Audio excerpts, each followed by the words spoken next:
Now, with Mathletics, you need to stick to certain routines and procedures.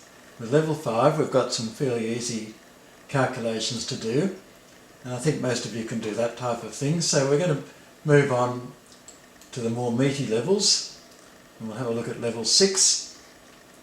When you multiply decimals, if you count the number of positions after the decimal point and add that, then that will be the number of decimal points in the answer. In this case, there's only one decimal point in the second number. If we'd had something like 0.3 times 0.4, then the answer would be 0.12. We'd have two decimals after the decimal place. If we have 0.4 times 0.5, we treat that as 0.20. There are still really two decimals after the decimal point because 4 times 5 just happens to be 20. When we're finding a percentage of a number, think of the word of as meaning multiply.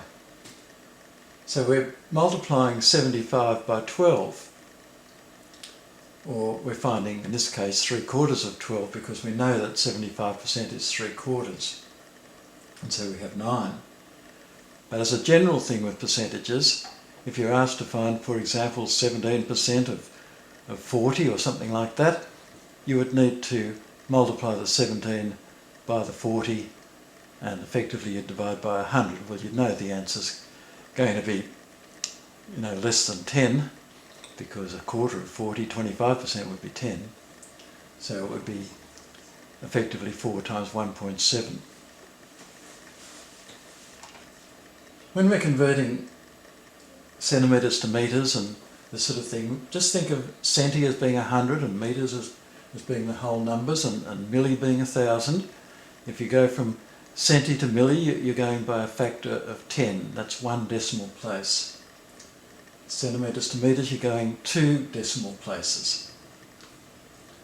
Now, in later levels, if you have squares or cubes of these, you need to multiply the number of decimal places by 2 if it's talking about square area, or multiply it by 3 if it's talking about cubic volume. And that will be the number of decimal places that you will move the decimal point one way or the other. Just check that you move it the right way by looking at whether you've got bigger or smaller units on the left. When you're finding the differences between two different times, it's actually easier to convert the PM time to 24-hour time. Now, whenever you're converting to 24-hour time, you'll be adding or subtracting 12. So 4 plus 12 is 16, so we're looking at 1627 here and 627 there. So we've obviously got a 10-hour difference. It's easier, you see, to take the 6 from 16 than to try to work it out any other way. You need to learn your regular fractions as decimals, 1/5 as being 0.2, and you just simply have to think of what would that fraction be over 10. Well, with any fraction you multiply the numerator, the top number, and the denominator by the same number, and you don't alter the fraction. So if I double the 5 to get 10, I will double the 1 to get 2, and so I'll have 2 over 10, and that's why the decimal is 0.2. So 40% is a decimal. It's 40, and the percent you can think of as being over 100, 40 over 100. That will cancel down because 20 goes into both 40 and 100, and so you'll get 2 over 5. But we want it as a decimal in this case, not a fraction. And so percentages as a decimal just simply involve moving the decimal point 2 places. So the 40.0 comes back to 0.4.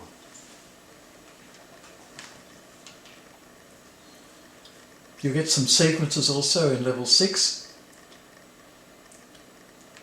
You need to see what the difference is. Just make quite sure that it is a simple, what we call arithmetic sequence, that the difference is the same. You're going down 0.4 here, so we keep on going down 0.4 to 2.2. If you've got a missing number in the middle, again, check to see what's happening here. In this case, we're multiplying by 10 each time. You see, we're going 6 and then 60, then 600. So you can look at the last two numbers and you can see that they're not just going up by a certain amount, they're they're multiplying by 10. So that's a sequence where we're multiplying each one.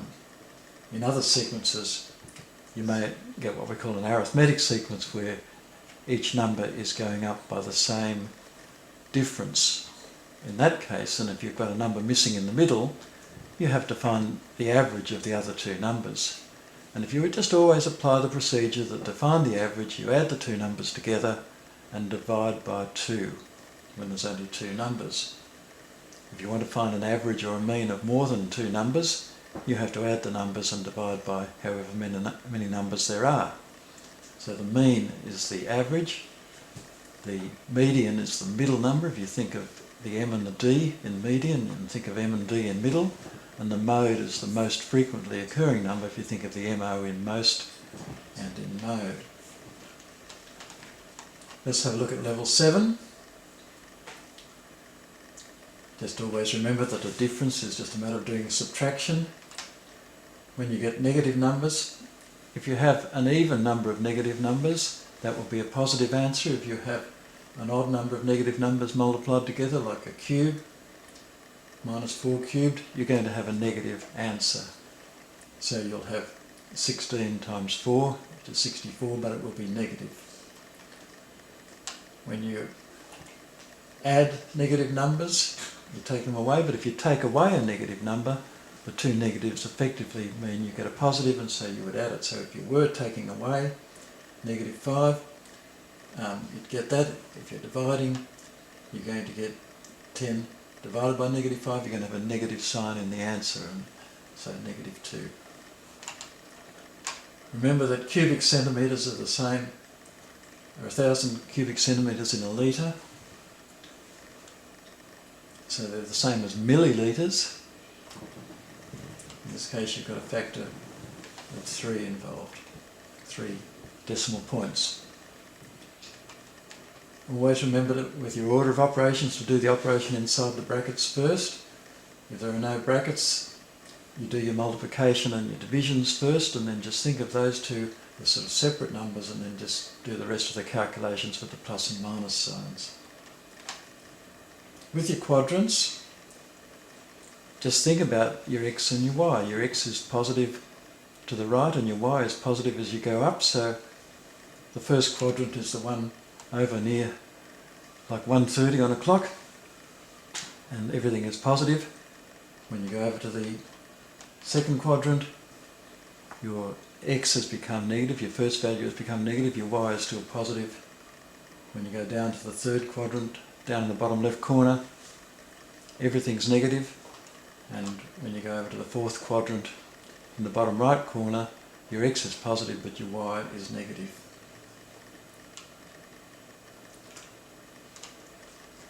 Equivalent fractions, just see what's happened to the denominator. The 8 has been multiplied by 5 to get 40, so you multiply the numerator by 5 to get 5 in this case.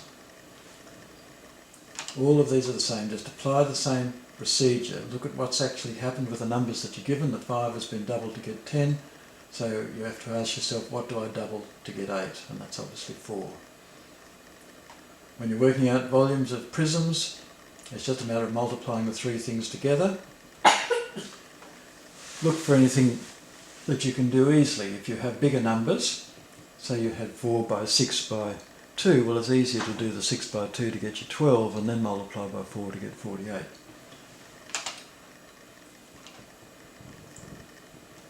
Let's have a look now at level 8. We referred already to the mode being the most frequent and the mean being the average, so you add them up and divide by the number of numbers, and the median being the middle number. Now whenever you get b's or x's or whatever in algebra, you just simply add these up. In this case the plus b and the minus b just cancel out, and so you've got a 1b there, and then you ignore the next two and you've got 2 more b's. In these cases you substitute, so you just have to do your calculations. Look at your x, look over to the right and see what it is, and think in your mind, I'm up to 7. Now we look at y, we're adding 8, so I'm up to 15. And then I look at z, and z is 11, So I'm adding another 11 to the 15 to get 26. Here I do the bit in the brackets first, I get 20.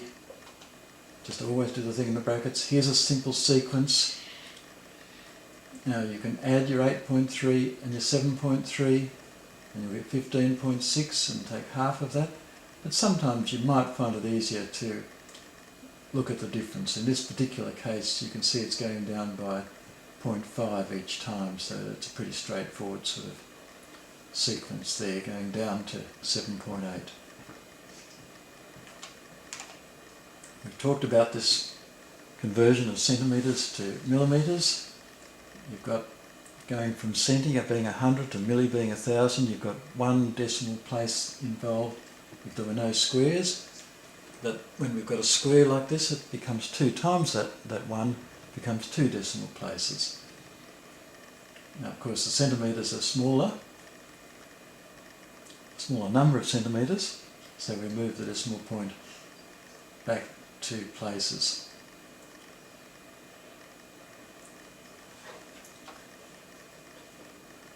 Now with these sort of things, just always remember that the thing outside the brackets multiplies each of the ones inside, but you don't have to take any notice, in this case, of the 5 and the 10.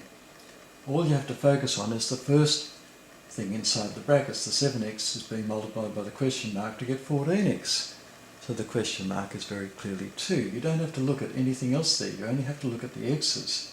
You just have to say 14 is equal to what times 7? 2. And here's another case of just working out the volume. 6 multiplied by 2 multiplied by 2.